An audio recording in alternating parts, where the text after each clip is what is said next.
Une légende raconte qu'il existe un lieu où tout le monde peut oublier tous ses soucis et simplement s'amuser et jouer. Il existe un monde où il n'y a plus de défavorisés ou d'handicapés. Et dans cet endroit, tous les problèmes, les soucis, les ennuis n'ont pas le droit d'entrer. Je joue avec des petits dans des crèches, je joue avec des écoles, je joue dans des maisons de retraite, je joue à l'hôtel social, je joue à la prison, je joue dans la rue, je joue dans les mairies, je joue dans les points d'information jeunesse. L'importance du jeu dans le développement humain n'a été comprise que récemment.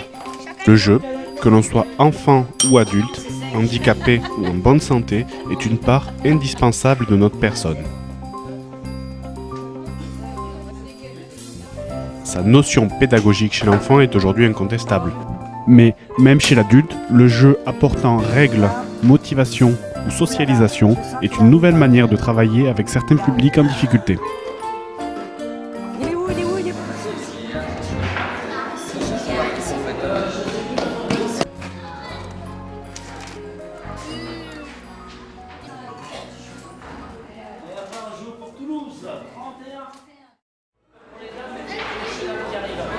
Installée à Perpignan mais agissant sur tout le département, l'association Les Enfants du Lude a pour simple but celui de jouer et de ramener le sourire sur les visages des personnes qui en ont besoin.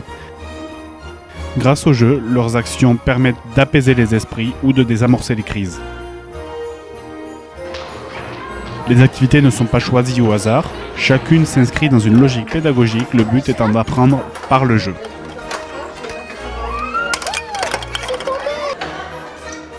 Derrière ce jeu, je mets des liens, je fais des contacts, je mets de la règle, j'apporte de la loi, j'apporte pour les personnes âgées des connexions, j'apporte pour les écoles du soutien scolaire, j'apporte pour les sans domicile fixe de la liberté, j'apporte pour les détenus un travail sur la règle, j'apporte dans les quartiers aussi du regroupement intergénérationnel, je fais jouer des petits, des grands, des adultes, je fais des liens, je fais des réseaux de solidarité. C'est absolument tout passé derrière le jeu en fonction des publics qui sont en face de nous, qu'ils soient handicapés, qu'ils ne soient pas handicapés. En fonction des gens qui sont en face de nous, on adapte nos jeux pour que justement chacun se retrouve et trouve sa place derrière ce jeu.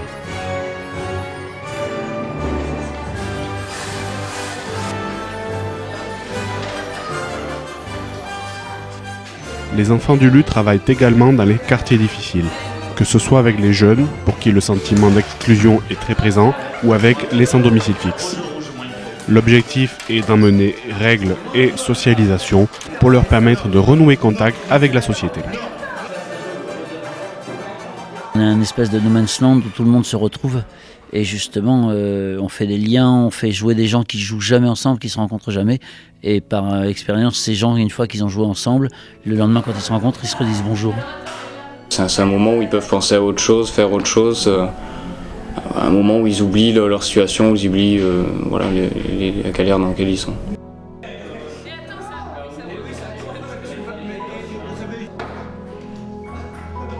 Le jeu est une nécessité, que l'on ait 7 ou 77 ans.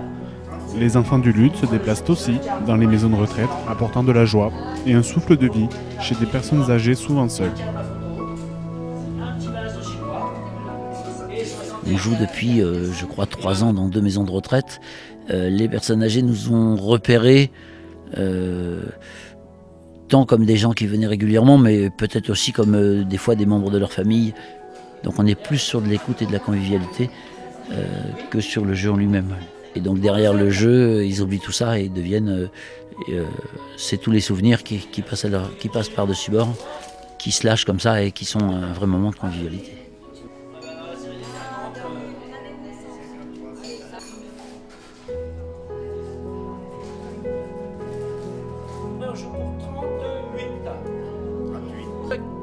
Le 68.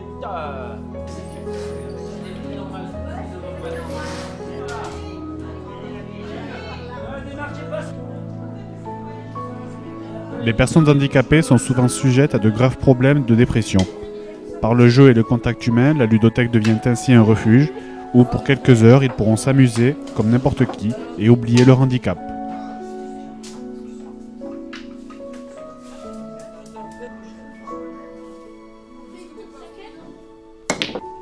L'objectif, c'est aussi de pouvoir mélanger tous ces gens et de les faire jouer ensemble.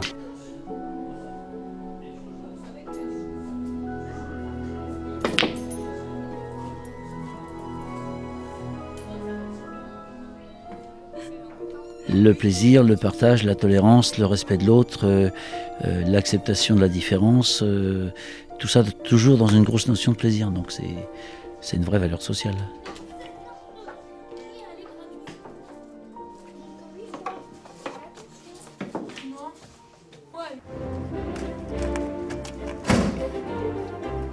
Qu'elle soit en déplacement ou fixe, l'association Les Enfants du Luth fait également office de point de rencontre. Les mères peuvent venir jouer avec leurs petits et discuter avec d'autres mamans, échangeant ainsi solutions aux problèmes qu'elles rencontrent.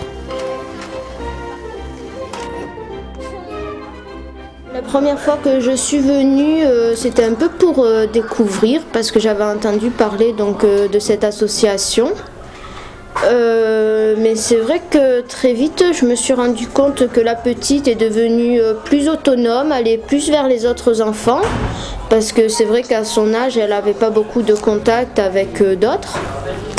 Et moi, ça m'a permis de rencontrer d'autres mamans, de parler de problèmes qu'on pouvait avoir avec les enfants. Et puis de partager beaucoup de choses. C'est vraiment un endroit très sympa, très convivial.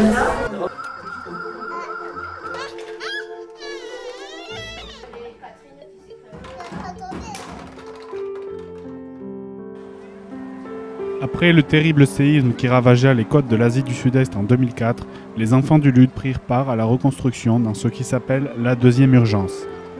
La vague meurtrière avait fauché de nombreuses villes. Mais il ne suffisait pas de remettre debout les villages, il fallait aussi reconstruire mentalement les enfants et les aider à surmonter cette catastrophe grâce au jeu.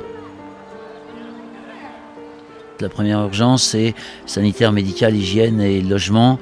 Nous, on arrive avec nos malles de jeu. Et la deuxième urgence pour nous, c'est refaire jouer les enfants qui ont ou subi une guerre ou subi une catastrophe naturelle. Et derrière ce jeu, c'est remettre d'abord les enfants en situation d'enfance et montrer à la communauté que c'est pas parce qu'il y a eu une guerre ou qu'il y a eu une catastrophe naturelle qu'il faut plus s'occuper des enfants. Donc c'est montrer à la communauté que les enfants sont toujours là, qu'ils sont toujours les leurs et qu'il faut s'occuper d'eux. Les enfants du Luth prennent ainsi part activement à la remise en état du pays en menant leur savoir-faire de professionnels du jeu pour former du personnel sur place et donner ainsi une réelle impulsion sociale pour rendre autonomes les structures créées en urgence. J'ai fait la formation des gens qui avaient été embauchés sur place, parce qu'il y a des volontaires qui étaient restés là-bas à Bandatché, et je les ai formés sur le travail sur le jeu et l'enfant. Les gens qu'on a embauchés n'étaient pas du tout des animateurs, c'était des pêcheurs, des banquiers, des agents commerciaux qui avaient tout perdu avec le tsunami, qui avaient besoin de travailler et qui se disaient que travailler avec des enfants c'était aussi une bonne idée. Donc on les a complètement formés sur le jeu, sur l'enfant, sur le développement de l'enfant, sur comment on met des jeux en place, sur comment on intègre la communauté, sur comment on fait jouer tout le monde.